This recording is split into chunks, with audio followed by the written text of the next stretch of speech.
శాసనసభ్యులందరితో కూర్చొని మొత్తం అన్ని పర్యవేక్షించాం, చూసాం. లోపల చూస్తే అంటే ప్రాబ్లం ఏముందంటే కొత్త అది చాలా 454 కోట్లు పెట్టి కట్టారు. 69 ఎకరాల్లో 7 బ్లాకుల్లో స్టార్టెడ్ విత్ 7 బ్లాక్స్. 7 బ్లాక్స్ నిర్మాణానికి వాళ్ళు చేశారు. అది కూడా ఏం చేశారంటే ఎక్స్టెన్షన్ ఆఫ్ ఎగ్జిస్టింగ్ రిసార్ట్ కింద చెప్పారు. వాళ్ళు గవర్నమెంట్ జీవోలో ఏముందంటే existence redevelopment of existence resort, that's how they have rise the bill. దాంట్లో 2 బ్లాకులే పెట్టారు. ఫస్ట్ వాళ్ళు పెట్టింది ఏంటంటే 7 బ్లాక్స్లో బడ్జెట్ ఒకదానికి 90 పైన, ఇంకో దానికి 70 పైన, 2 ఫేజెస్లో ఇంతే. వాళ్ళు స్టార్ట్ చేసినప్పుడు 164 కోట్ల రూపాయలు, 164 కోట్ల రూపాయలతోటి 7 బ్లాక్స్ ప్లాన్ చేశారు. కట్టేటప్పటికి అది ఆ 7 బ్లాక్స్గా పూర్తి చేయాలి. 4 బ్లాకులకి అంటే మనం చూస్తే 4 బ్లాక్ అంటే బిల్డింగ్ కాదు, residential block is 1, CMO office is 1. ఇవన్నీ కూర్చొని అలాగా వాళ్ళు 7 బ్లాకులు ప్లాన్ చేసుకుంటే 4 బ్లాకులే కట్టారు.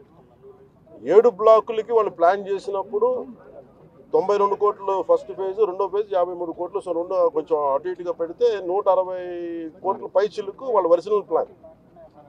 అది ఏదైనా సరే ఇంకో చోట పైకి వెళ్ళిందంటే ఒక 2 అవుతుంది అనుకోండి. కానీ ఇది 454 కోట్లు అయింది. Not even for the entire 7 blocks, it is only 4 blocks. 4 బ్లాకులకే 454 కోట్లు అయింది. ఒరిజినల్ ప్లాన్ 92 కోట్లు ఫస్ట్ ఫేజ్, సెకండ్ ఫేజ్. దీనికి లోపలికి వెళ్ళి చూసి నేను వచ్చినప్పటి నుంచి కూడా మమ్మల్ని గత కాలం రానివ్వలేదు. ఇప్పుడు ఏమైపోయింది, ఒక డ్యామేజ్ జరిగిపోయింది. ఋషికొండ ఒకప్పుడు ఇక్కడ రిసార్ట్స్ ఉన్నప్పుడు టూరిజం మన శాఖకి ఆదాయం 7 కోట్లు ఉండేది. సో 7 కోట్ల ఆదాయం కోల్పోగా ఇప్పుడు అదనపు భారం 453 కోట్లు పడి ఇప్పుడు కరెంటు బిల్లు ఆదాయం మన సంవత్సరానికి కట్టాల్సిన ఇంకా ఉపయోగించకుండానే జస్ట్ అది లైట్లు వేసి అప్పుడప్పుడు ఏసీ ఆన్ చేయడానికి ఉట్టినే జస్ట్ ఆన్ చేసి ఆఫ్ చేయడానికి పనిచేస్తున్నది సక్రమంగా అనుకోవడానికి అది సంవత్సరానికి ఒక ₹1 కోటి పైన 15 లక్షలు అవుతుంది. దాన్ని బట్టి ఆపరేషన్ ఈ మెయింటెనెన్స్కి వీటికి 1.5 కోటి అవుతుంది, జస్ట్ మేయర్ మెయింటెనెన్స్. ఇదివరకు 7 కోట్ల ఆదాయం ఉంది. ఇప్పుడు మేము అన్నీ చూసిన తర్వాత లోపల వెళ్ళి పర్యవేక్షిస్తే ఇప్పుడు దాకా వాళ్ళు డ్యామేజ్ చేశారు. ఈ టాయిలెట్స్ ఎన్ని కోట్లు, టబ్బు ఇవన్నీ ఇంకా అయిపోయినాయి, ప్రజల్లోకి వెళ్ళిపోయినాయి. ఇప్పుడు మా కుటుంబ ప్రభుత్వం నుంచి మేము పిఎస్సి చైర్మన్, మన సివిల్ సప్లైస్ మినిస్టర్ మనోహర్ గారితో, టూరిజం శాఖ మంత్రివర్యులతో అందరితో కూర్చున్నప్పుడు మేము అంటే జనసేన సభ్యులతో కూర్చున్నప్పుడు, గౌరవ శాసన సభ్యులతో కూర్చున్నప్పుడు జరిగిన డ్యామేజ్ జరిగిపోయింది. తొలచాల్సిన కొండ తొలిచేశారు, పాడు చేశారు. ఓకే, వీటన్నిటిని మించి ఇంక ఇప్పుడు మన ముందు ఏముందంటే దీన్ని how well we can utilize 400 change చెప్పి ఎలా పెట్టాలి. చాలాసార్లు అనేక మార్లు మేము క్యాబినెట్ మీటింగ్ చర్చించాం. ముఖ్యమంత్రి గారు కూడా దీని మీద ఎలా చేయాలనేది పాపం ఆయన అందరిని అడుగుతూ ఉన్నారు. సో మేము ఈ పర్యటన తాలూకు ముఖ్య ఉద్దేశం ఏంటంటే ఈ పర్యటన ద్వారా ఫస్ట్ మేము అసలు ఏం చేయాలనేది మాకు ఇది ఇండివిజువల్, ఇది కుటుంబ ప్రభుత్వం కాబట్టి జనసేన పార్టీ తరఫు నుంచి వాట్ ఈజ్ అవర్ అనేది అంటే వాట్ ఈజ్ అవర్ వ్యూ అనడానికి మనం ఇక్కడి నుంచి మంగళగిరిలో కూర్చోనో లేదంటే ఇంకో ఊళ్ళో కూర్చొని చేయడం, ప్రత్యక్షంగా ఒకసారి ఫీల్డ్ విజిట్ చేస్తే వచ్చే పరిష్కారం వేరుంటుంది. సో లోపలికి వెళ్ళి కూర్చొని మేము చూస్తున్నప్పుడు పెచ్చులు ఊడిపోతూ ఉన్నాయి. ఆ సీఎంఓ ఆఫీస్ బ్లాక్లో ఆల్మోస్ట్ వాళ్ళు ఎవరో పేషీలో కూర్చొని ఆ పైకప్ పడిపోయింది, నీళ్లు లీక్ అవుతున్నాయి. ఇది 2 చేయాలి. ఒకటి, బిల్డింగ్స్ అన్ని సేఫ్టీ ఆడిట్ జరగాలి, అదొకటి చర్చించాం. 2, అసలు దీని ఎట్లాగా సేఫ్టీ ఆడిట్ జరిగిన వెంటనే ఎట్లా దీని ఆదాయ మార్గాలు పెంచాలి. మీరు ఎవరైనా సరే వ్యాపారం చేద్దాం అనుకున్న వాళ్ళు కూడా ఇలా గత ప్రభుత్వం ఏం చేసింది, అది వాళ్ళ ముఖ్యమంత్రి కార్యాలయం కింద, వాళ్ళ నివాసం కింద, వారి కుటుంబ నివాసం కింద పెట్టారు. మనం ఆలోచిస్తుంది ఏంటంటే ఇది ఆదాయ ఇది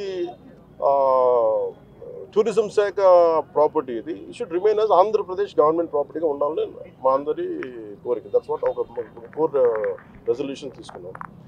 ఒక ప్రైవేట్ వ్యాపారం ఎవరైనా సరే ₹1 కోటి పెట్టుబడి పెడితే కనీసం ₹1 ఆదాయం రావాలనుకుంటారు. దీని మీద 453 కోట్ల రూపాయలు పెట్టుబడి పెట్టారు.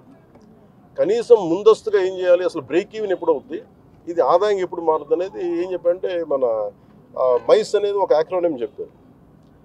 ఏంటంటే MICE acronym meetings, incentives, exhibition and conferences. అంతేనా?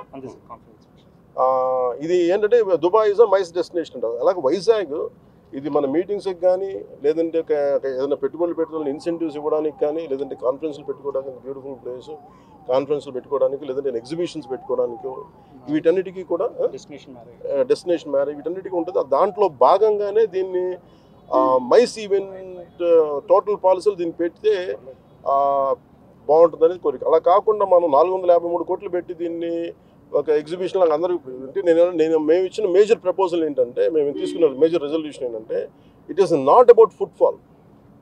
మన టికెట్లు పెట్టేస్తే ఎంత వస్తారు రోజుకి, అది జనం వస్తుంటారు వెళ్తుంటారు గోల ఉంటుంది తప్ప ఈ 450 అంటే నేను ప్రభుత్వం should think like proper business man.